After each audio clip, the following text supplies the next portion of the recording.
आप सभी को आपके अपने YouTube चैनल मेरा घर मेरा स्कूल में बहुत बहुत स्वागत है। और आज हम देखने वाले हैं क्लास 10th के लिए। यहाँ पर चैप्टर होगा हमारा साइंस का, और साइंस से संबंधित जो चैप्टर 3 है धातु अधातु, मेटल एंड नॉन मेटल्स।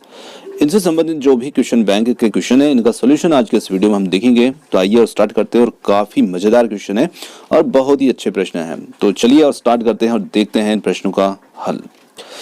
तो सबसे फर्स्ट क्वेश्चन है यहाँ पर, निम्न में से कौन सा गुण प्रायः धातुओं के द्वारा प्रदर्शित नहीं किया जाता है। तो देखिए, धातुओं के द्वारा कौन से गुण प्रदर्शित करते हैं, धातुएं कौन से गुण प्रदर्शित करती है, ये आपको पता होना चाहिए। और यहाँ पर हमें वो गुण देखना है जो नहीं करते हैं। तो देखिए, धातुएं विद्युत के संचालक होती है, ध्वनि प्रकृति होती है, और में चमक होती है, तन्यता होती है। पर यहाँ पर ऑप्शन 3 को आप देखेंगे तो इसमें दे रखा है चमकहीनता। तो धातुएं चमकहीनता मतलब कि जिसमें चमक नहीं हो, तो ऐसा गुण प्रदर्शित नहीं करती हैं, बल्कि उनमें चमक होती है। तो ऑप्शन 3 बनेगा यहाँ पर हमारा उत्तर। अगला क्वेश्चन यहाँ पर होगा, निम्नलिखित में से कौन सी धातु ठंडे जल एवं गर्म जल में अभिक्रिया नहीं करती है। तो देखिए, यहाँ पर जो 4 धातुओं के नाम दे रखे हैं, सोडियम, कैल्शियम, मैग्नीशियम और आयरन। तो यहाँ पर जो धातु ठंडे और गर्म जल में अभिक्रिया नहीं करती है वो धातु होगी Fe, आयरन। क्योंकि आयरन जो होता है वो ठंडे और गर्म किसी भी प्रकार के जल में क्रिया नहीं करता है, परंतु एक बात ध्यान रखना, भाप से क्रिया करता है आयरन, और आयरन ऑक्साइड में परिवर्तित होता है भाप से क्रिया करने पर। तो यहाँ भाप से नहीं पूछा है, ठंडे और गर्म जल से पूछा गया है।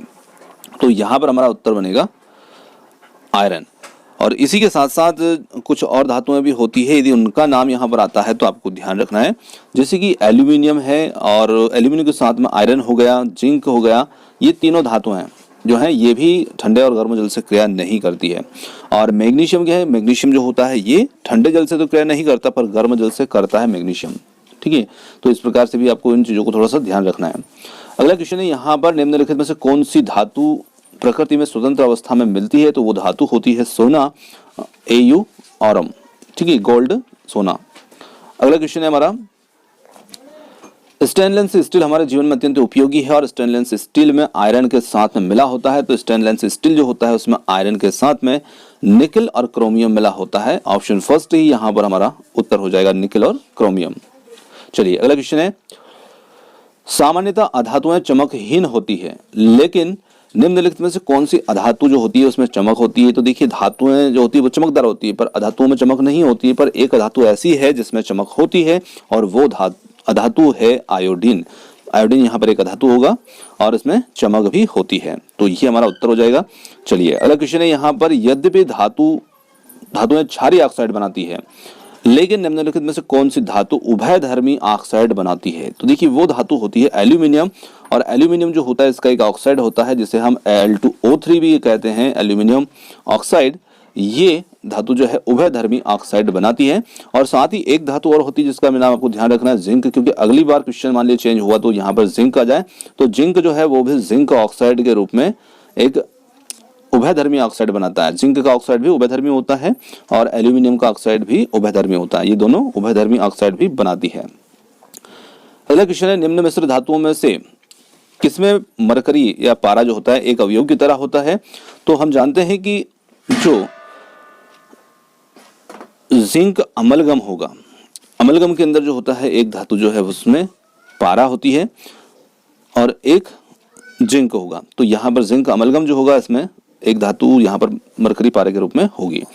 अगला क्वेश्चन है यहाँ पर, सामान्यतः अधातुएं विद्युत की कुचालक होती है, लेकिन निम्नलिखित में से कौन सी अधातु विद्युत की सुचालक है। तो वो होता है ग्रेफाइट, जो कि कार्बन का एक अपर रूप है, और कार्बन जो धातु होता है, अधातु तत्व होता है। तो ऑप्शन सेकंड है यहाँ पर उत्तर हो जाएगा।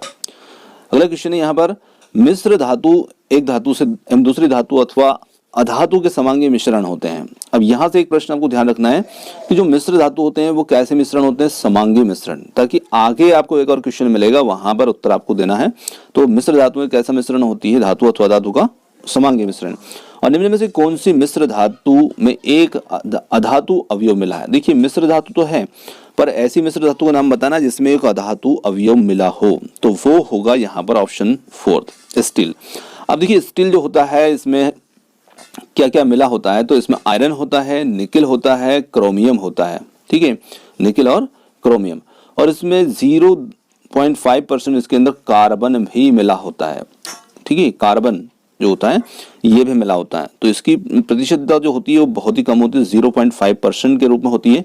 तो इसलिए ये वो हमारा उत्तर बनेगा, है ना। और जनरली हम देखते हैं तो उसमें निकेल, आयरन और क्रोमियम होता है, पर थोड़ी बहुत अल्प मात्रा में इसमें कार्बन जो होता है वो अधातु भी मिला होता है।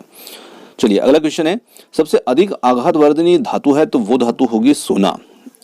ठीक है, सोना जो होता है इसके अंदर तन्यता, आघातवर्धना दोनों गुण इसमें ज्यादा होते हैं, और वैसे चांदी जो होता है वो भी आघातवर्धनी होता है, पर सोना सबसे ज्यादा होगा। चलिए अगला क्वेश्चन है, यहाँ पर किसका गलनांक कम होता है तो वो गैलियम, मैग्नीशियम, लोहा, सोना। तो यहाँ पर उत्तर बनेगा गैलियम। और गैलियम और एक्सीजियम ये दोनों ऐसे तत्व होते हैं जिनका गलनांक जो होता है बहुत कम होता है, इन्हें आप हथेली में रखते हैं और ये गल जाते हैं, तो इस प्रकार से गैलियम हमारा उत्तर होगा। अगला क्वेश्चन है, यहाँ पर थर्मामीटर एवं बैरोमीटर में कौन सी धातु प्रयोग की जाती है तो वो धातु है यहाँ पर पारा, मरकरी, जो कि द्रव रूप में होती है। ऑप्शन फर्स्ट इसमें उत्तर होगा। अगला क्वेश्चन है, यहाँ पर पतले तारों में धातुओं के खींचे जा सकने की क्षमता कहलाती है तो उसे हम कहते हैं तन्यता। और सोने की तन्यता इतनी होती है कि उसके 1 ग्राम से मात्र, सोने के 1 ग्राम से 2 किलोमीटर लंबा तार भी खींचा जा सकता है। तो ये गुण धातुओं का तार खींचे जा सकने का गुण तन्यता कहलाता है। अगला क्वेश्चन है, यहाँ पर विद्युत तारों पर एक अचालक पदार्थ की परत चढ़ी होती है और सामान्यतः इसके लिए प्रयुक्त पदार्थ होता है तो वो होता है पीवीसी, पॉलीविनाइल क्लोराइड। कभी इसे इस प्रकार से भी लिख दिया जाता है पीवीसी, पॉलीविनाइल क्लोराइड। चलिए अगला क्वेश्चन है, यहाँ पर निम्न में से कौन सी अधातु द्रव अवस्था में होती है। तो देखिए यहाँ पर अधातु है और वो द्रव अवस्था में, एक धातु भी द्रव अवस्था में होती है, वो धातु होती है पारा, और एक अधातु भी द्रव होती है और वो है ब्रोमीन। Option second. चलिए अगला क्वेश्चन लेते हैं, निम्नलिखित 4 धातुओं में से कौन सी धातु अपने विलयन में से अन्य 3 धातुओं से विस्थापित होगी। तो देखिए यहाँ पर विस्थापित होने वाली धातु का नाम बताना है, तो 4 धातुओं के नाम मिले हैं और इनमें से अन्य 3 धातुओं से विस्थापित होगी, तो मतलब हमें जो सबसे जो सक्रियता श्रेणी है हमारी, उसमें जो सबसे नीचे आने वाली जो धातु है उसका यहाँ पर हमें इसमें नाम बताना है। तो यहाँ पर हमारा जो उत्तर बनेगा वो बनेगा ऑप्शन सेकेंड AG। अब देखिए प्रश्न को थोड़ा सा आपको समझना महत्वपूर्ण है। यहाँ पर कहने का मतलब है कि जो चांदी है उसे मैग्नीशियम, जिंक और कॉपर तीनों ही विस्थापित कर सकते हैं।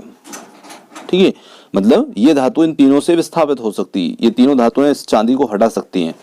अब यदि प्रश्न को थोड़ा सा ऐसा चेंज किया जाए कि वो कौन सी धातु है जो अकेली 3 को हटा सकती है, यहाँ 3 एक को हटा रहे हैं, पर यदि प्रश्न इस प्रकार से किया जाए कि वो कौन सी धातु है जो अन्य बाकी तीनों को हटा सकती है, तो वहां पर उत्तर बनेगा हमारा मैग्नीशियम। ये ध्यान रखना, क्योंकि मैग्नीशियम जो है वो सक्रियता श्रेणी में सबसे ऊपर है और वो इन तीनों को हटा सकता है, और ये तीनों किसको हटा सकती है तो वो है चांदी, Ag, सिल्वर।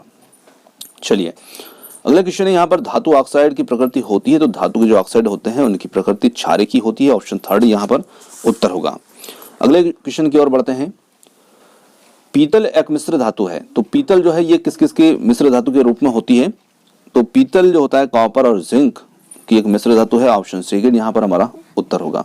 चलिए अगला क्वेश्चन है, किस प्रकार की धातु उत्कृष्ट धातु होती है, सबसे अधिक क्रियाशील, अक्रियाशील, सबसे कम क्रियाशील। तो वैसे तो क्या है कि जो क्रियाशील ही नहीं हो वो हमारा उत्तर होगा। तो यहाँ पर हम कह सकते हैं कि जो कम क्रियाशील हो, जैसे कि पूरी तरह तो क्रिया ना करें परंतु सबसे कम क्रियाशील हम कह दें। जैसे मान लीजिए कि सोना है तो सोना एक उत्कृष्ट धातु है, चांदी भी एक उत्कृष्ट धातु है, पर सोने और को भी एक जो अम्ल होता है जो उसे एक्वस कहते हैं वो घुल लेता है अपने अंदर, मतलब उससे क्रिया वो सोना कर सकता है। तो पूरी तरह अक्रियाशील नहीं है, बहुत कम मात्रा में क्रियाशील है, तो ऐसे हम कह सकते हैं, इसलिए सबसे कम क्रियाशील। अगला क्वेश्चन है, सोडियम को रखा जाता है तो सोडियम जो होता है ऐसे मिट्टी के तेल में रखा जाता है, केरोसिन में रखा जाता है, क्योंकि ये वायु के संपर्क में आने पर आग पकड़ता है, क्रिया कर लेता है। अगला क्वेश्चन है, यहाँ पर जब पानी धातु के साथ क्रिया करता है तो निम्नलिखित में से कौन सी गैस उत्सर्जित होती है। तो वहां पर जो गैस उत्सर्जित होती है वो होती है हाइड्रोजन H2 गैस। चलिए अगला क्वेश्चन है, किस धातु को चाकू से काटा जा सकता है। तो वो धातु होती है सोडियम, जिसे चाकू से आसानी से काटा जा सकता है। चलिए अगले क्वेश्चन की ओर बढ़ते हैं। अगला क्वेश्चन है, जब कोई धातु ऑक्सीजन के साथ अभिक्रिया करके उच्च गलनांक वाला यौगिक निर्मित करती है और यह यौगिक जल में विलय है, तो ये तत्व क्या हो सकता है? तो ये होगा कैल्शियम। ऑप्शन फर्स्ट है, क्योंकि कैल्शियम वायु के साथ क्रिया करके कैल्शियम ऑक्साइड बनाएगा और कैल्शियम ऑक्साइड जो है जल में विलय हो सकता है चूने के रूप में। अगला क्वेश्चन है हमारा यहाँ पर, मिश्र धातु होती है, तो वहां पर प्रश्न में मैंने आपको बताया था कि ये बात आपको ध्यान रखना कि जो मिश्र धातुएं होती है वो एक समांगी मिश्रण होती है। ऑप्शन थर्ड यहाँ पर हमारा इसमें उत्तर होगा। तो यहाँ पर आज के साइंस से संबंधित जो क्वेश्चन थे ये समाप्त होते हैं। और क्वेश्चन आपको कैसे लगे कमेंट्स करके जरूर बताइएगा, और वीडियो पसंद आया तो वीडियो को लाइक शेयर और चैनल को सब्सक्राइब करना मत भूलिएगा। आपने हमें इतनी देर सुना उसके लिए बहुत बहुत धन्यवाद। थैंक यू सो मच, और मिलते हैं जल्द ही अगले वीडियो के साथ।